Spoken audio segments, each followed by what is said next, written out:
Salam hörmətli həmkarlar, hər birinizi xoş gördük. Bir gün öncə paylaşdığım videoya üst-üstə sosial şəbəkədən 120 min insan baxıb, 1000-dən çox rəy var. Bunun 115 mini Facebook'tandır. Yerdə qalan 5 min isə YouTube və TikTok'tandır. Bugün sizlə maraqlı bir mövzunu sizdən müzakirə edəcəm. İstedadlı uşaqlarla işin təşkili, lisey, gimnaziyalarda baş verənlər, ümumiyyətlə istedadlı uşaqlarla işin təşkili ilə bağlı iş necə olmalıdır, hal-hazırda vəziyyət necədir? Mövzuya keçməmişdən öncə bir şeyi sizdən xahiş eləmək istəyirəm. Baxın, Facebook'dan 115 min adam baxıb, baxan insanların, hətta rəy yazan insanların demək 87% profili izləməyənlərdir.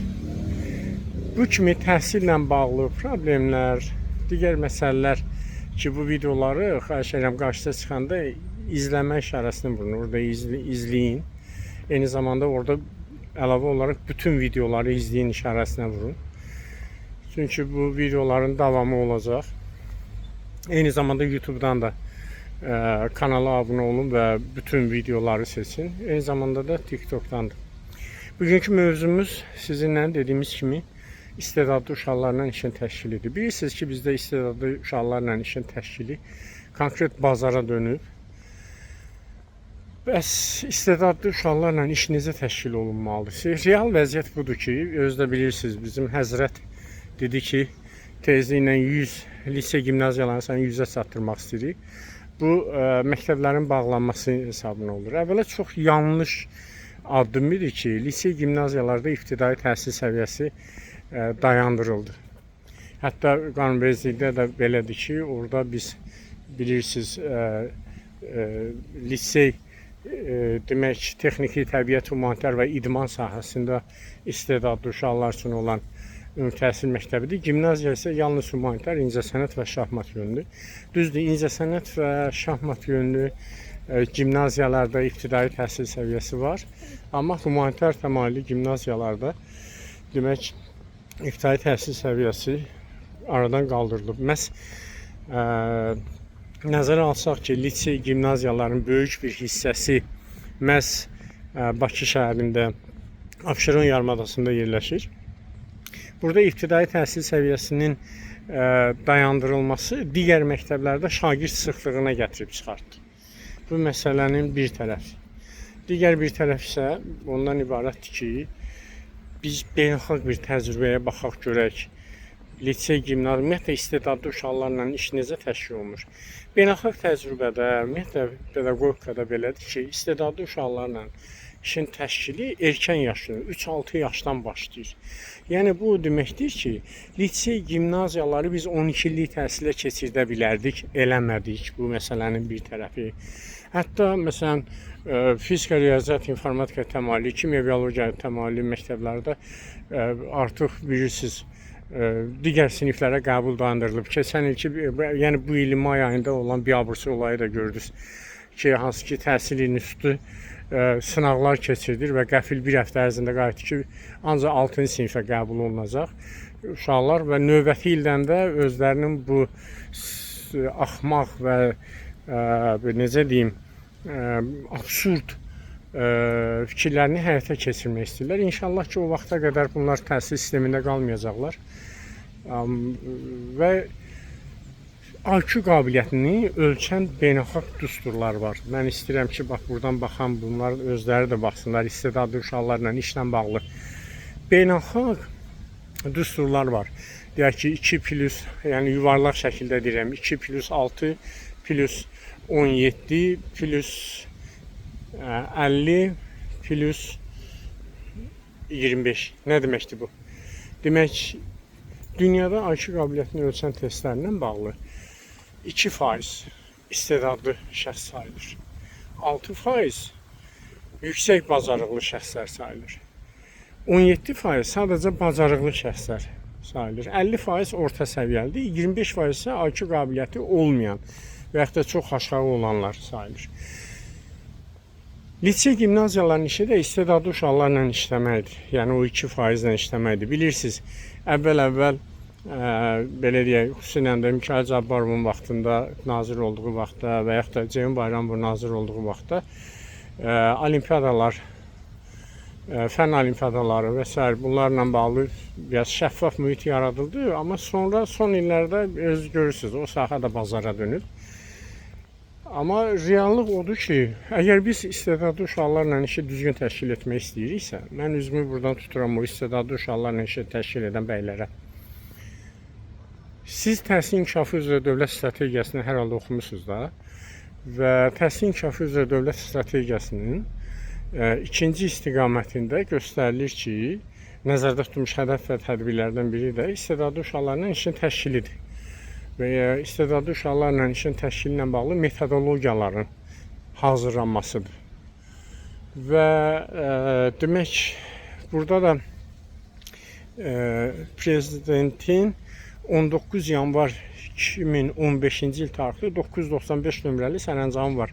Təhsil inkişafı üzrə dövlət strategiyasının tədbirlər planı haqqında. Həmin tədbirlər planında da göstərir ki, 2020-ci ilə qədər bu metodologiyalar hazırlanmalıydı. İndi mən buradan sual verirəm. Bax, görürsünüz, çoxu da danışmıram ki, bu istedadlı uşaqların başı üzərindən milyonlarla pulu hər eləyirsiniz, dağıdırsınız.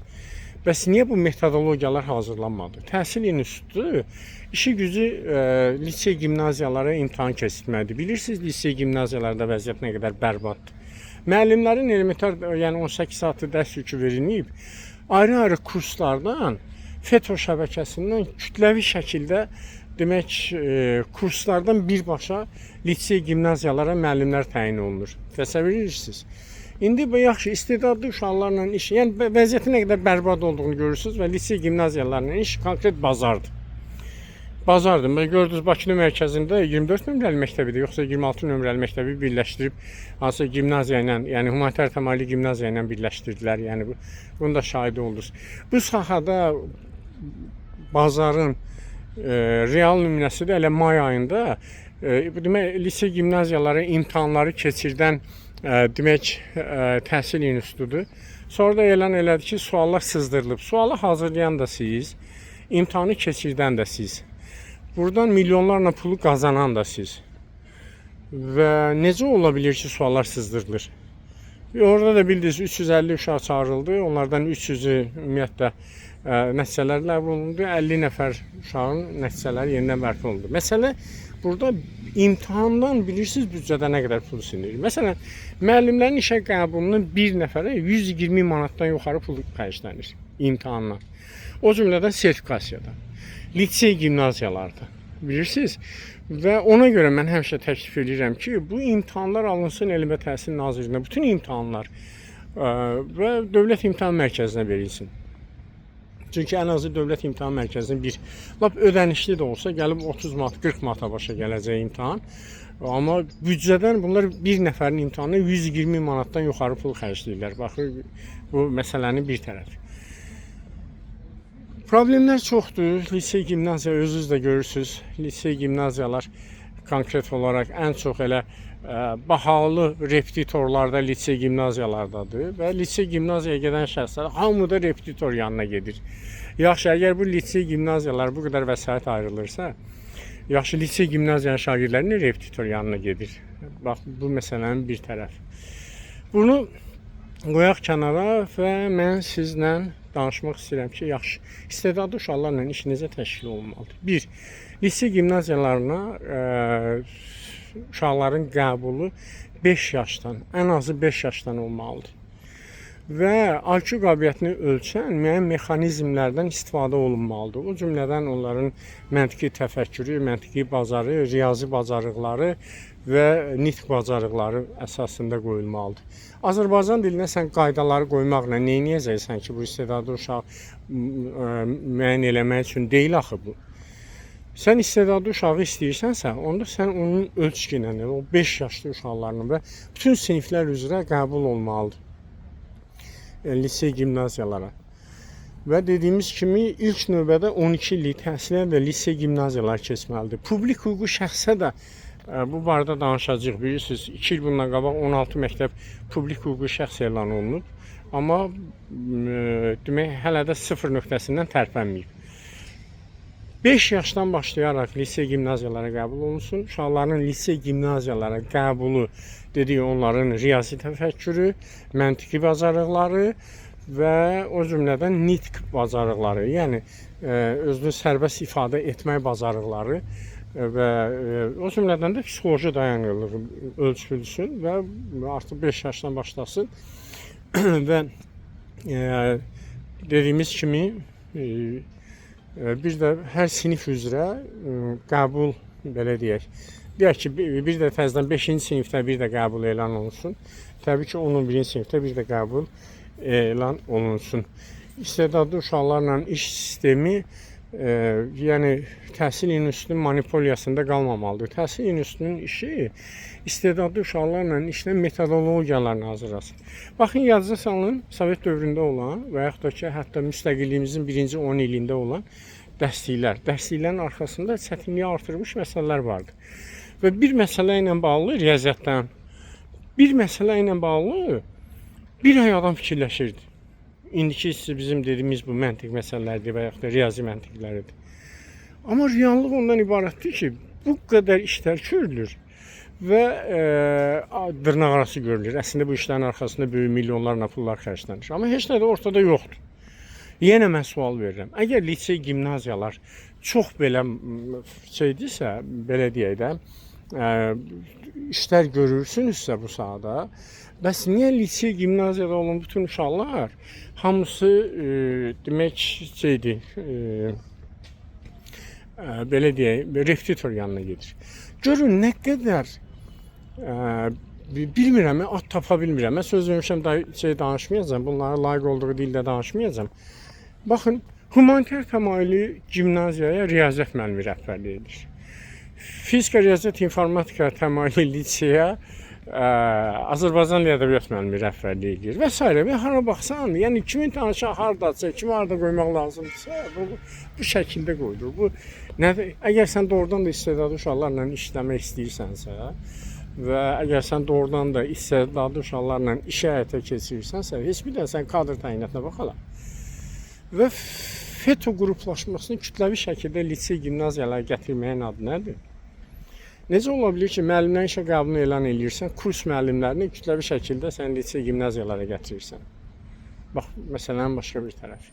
Lisey gimnaziyaların fərqli proqramıdır və fərqli proqramın fərqli dəstəyi olmalıdır.